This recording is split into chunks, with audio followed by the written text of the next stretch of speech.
દીકરી વગર ઘર સૂનું લાગે અને સમાજ પણ અધૂરો છે. પહેલાના સમયમાં લોકો દીકરીઓને ઓછ સમજતા હતા, પણ હમણાં સમય બદલાયો છે. દીકરીઓ પણ દીકરા જેટલી સક્ષમ છે.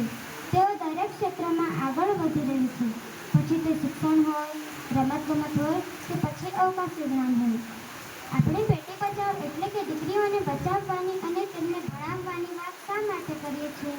કારણ કે કમનસીબે કેટલાક લોકો હજુ પણ દીકરીઓને એમના જન્મ પહેલા જ આ દુનિયામાં આવવા દેતા નથી.